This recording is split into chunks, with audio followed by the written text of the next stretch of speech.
On vit vraiment une période incroyable. Tout le monde sait que le SRP n'a pas fonctionné. Tout le monde sait que la fin des promotions a dégradé le pouvoir d'achat des classes moyennes et des classes populaires. Mais vous voulez continuer. Vous voulez continuer uniquement par orgueil. C'est votre trophée. Et c'est votre seul élément de doctrine, à savoir le ruissellement. Mais vous avez, comme sur la fiscalité, avec le monde agricole, vous avez renversé les lois de la physique, vous avez inventé le ruissellement vers le haut. Ce sont les classes populaires et les classes moyennes qui paient les marges de la grande distribution et qui paient les marges de la grande transformation, de la grande industrie. Ça, c'est votre bilan, exactement comme en fiscalité. Vous vous êtes trompé, mais vous êtes incapable de reconnaître que vous êtes trompé. Donc, on doit continuer avec ces mesures absurdes. Simplement rappeler notamment à M. Tanguy que aujourd'hui, les seuls qui ne veulent pas qu'il y ait le CRP plus 10, ce n'est pas les PME qui sont dans notre territoire. Ce n'est pas aujourd'hui nos petits paysans, comme vous dites, parce qu'eux, ils sont pour le maintien du RCP plus 10. Ils sont pour... Dans le lait, par exemple, allez leur expliquer que ça n'a pas fonctionné. Le seul qui est en ligne avec vous, c'est Michel-Édouard Leclerc. C'est le seul, monsieur Tanguy. On refait l'alliance Leclerc-Rassemblement National.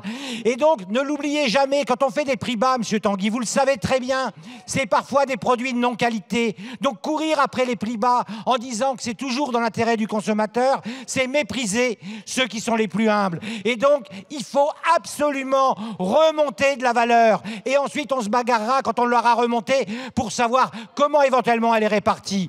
Et donc, aujourd'hui, continuons à ce qu'on est en train de faire là, c'est-à-dire, bien que je reconnaisse évidemment que ce n'a pas été la cour de ferme, tout le monde, tous les acteurs, paysans et petits industriels, nous disent il faut le maintenir.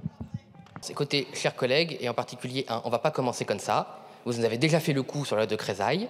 Je vous ai déjà démontré que ce que vous dites n'avait aucun sens. Vous m'aviez accusé publiquement d'avoir rencontré M. Leclerc, que je n'ai jamais rencontré. Autrement, si vous voulez tout savoir, que dans mon club de sport, il y a 10 ans, donc je ne suis pas sûr qu'on ait négocié beaucoup de choses sur la loi de Crésailles et la loi Egalim. Donc ça suffit. Donc on se parle argument contre argument, mais je vous interdis de remettre en cause mon intégrité déontologique et ma probité. Si vous avez quelque chose à dire à nos concitoyens, vous sortez de cet hémicycle où vous êtes protégés et vous allez faire un article 40 contre moi et je pense que c'est vous qui serez condamné. Le dispositif SRP plus 10 n'est peut-être pas parfait. Je crois que personne ici n'a indiqué qu'il était parfait. En revanche, il réintroduirait, s'il n'existait plus, une guerre des prix qui serait préjudiciable pour toute la chaîne économique, de l'agriculteur à l'industriel jusqu'au distributeur. Ce serait un véritable impact. Et Monsieur Tanguy, vous avez dans votre propos apporter une attention particulière aux consommateurs. Oui, mais vous avez raison, il nous faut apporter une réponse et un point d'attention par rapport aux consommateurs. Mais il ne faut pas oublier non plus que les consommateurs sont les citoyens et que nous avons besoin sur nos territoires d'agriculteurs qui puissent vivre durablement, convenablement de leur métier. Et nous avons aussi besoin d'industries agroalimentaires qui sont, pour un grand nombre des PME, qui participent à la vitalité de nos territoires. Et c'est l'objet, en tout cas, de l'esprit de ce texte. Vous faites un retour en arrière qui serait préjudiciable. Et le fait de ne plus du tout encadrer, par ailleurs, les promotions alimentaires conduirait à quelque chose d'assez nocif pour le monde agricole, puisque les agriculteurs seraient les premiers à pâtir de cette situation. Vous savez, vous pouvez dire que nous sommes des populistes, mais nous, Rassemblement National, on est fiers d'être populistes, et en particulier sur le sujet agricole, puisque historiquement, le populisme est né effectivement de la défense de l'outil de travail, de la possession de la terre et de la capacité des agriculteurs à vivre de leur travail. C'est ça la naissance du populisme. Donc oui, effectivement, ça nous différencie de vous, qui êtes en cogestion avec les socialistes depuis bien trop longtemps, y compris au niveau européen sur ce sujet. Et oui, alors que nous avions un secteur agricole qui était flamboyant, qui avait réussi tous les défis de l'après-guerre, vous l'avez mis à terre et les agriculteurs et les agricultrices n'arrivent plus à vivre de leur travail. Ça, c'est votre bilan. Donc, nous insulter ne changera rien à votre triste bilan. Je vois aussi à quel point vous prenez avec légèreté le fait que le scorbut revienne dans notre pays en faisant une petite blague. Ce n'est pas une blague. Donc, si ça vous amuse que les classes populaires n'aient plus les moyens de se nourrir correctement et n'arrivent même pas à acheter les produits faits par les agriculteurs et les paysans français, peut-être que ça vous fait rire. Ça en dit long sur vous,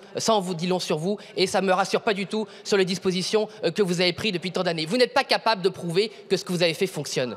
Donc vous nous dites, oui, ça va être la guerre des prix. Mais à partir du moment où vous avez mis un indice qui est le même pour tous, 10%, de toute façon, la guerre des prix peut avoir lieu. À partir du moment où vous dites, vous avez tous un sac de sable de 10 kilos, tout le monde se bat avec le sac de sable, donc il peut y avoir des guerres des prix. D'ailleurs, la guerre des prix, elle a lieu. Et il y a même la grande distribution, d'ailleurs, l'assume, qu'ils ont tellement plus de marge, qu'ils peuvent faire des publicités de plus en plus racoleuses, de plus en plus agressives. La guerre des prix, notamment menée par le fameux Leclerc, elle a lieu aujourd'hui. Donc vous vivez, excusez-moi, dans un monde parallèle, si vous pensez que vos dispositions ont permis de mettre fin à la guerre des prix en faveur des agriculteurs. La réalité, c'est que votre stratagème de cogestion avec la direction de la FNSEA, la grande distribution et la grande industrie agroalimentaire, en disant que c'était la faute des Françaises et des Français qui payaient pas assez leur alimentation et que si les Français payaient plus, les agriculteurs s'en sortiront, a échoué. Ça prouve que vous aviez menti. Les seuls responsables de la misère des agriculteurs, c'est vous.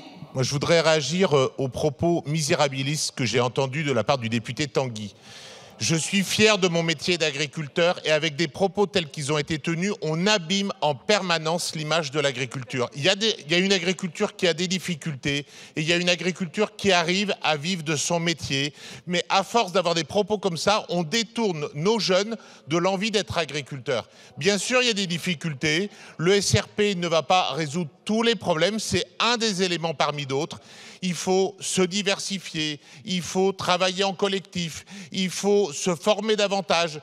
C'est sûr qu'une démarche très individuelle qui va uniquement par de l'agrandissement n'est pas la démarche qui va fonctionner.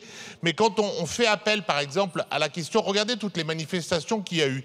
C'est surprenant de voir comment il y a eu tellement de manifestations l'année dernière et comment elles ont disparu après les élections des chambres d'agriculture. Il y a eu un élément majeur qui a crispé les différentes organisations syndicales, sans dire qui avait tort ou qui avait raison, mais c'est en s'attachant à accompagner l'agriculture plutôt qu'en stigmatisant qu'on va pas arriver à accompagner nos agriculteurs. Donc je voulais dénoncer ces propos simplistes parce qu'il n'y a pas de solution simpliste pour aider l'agriculture, mais des solutions construites. Voilà ce que je voulais dire.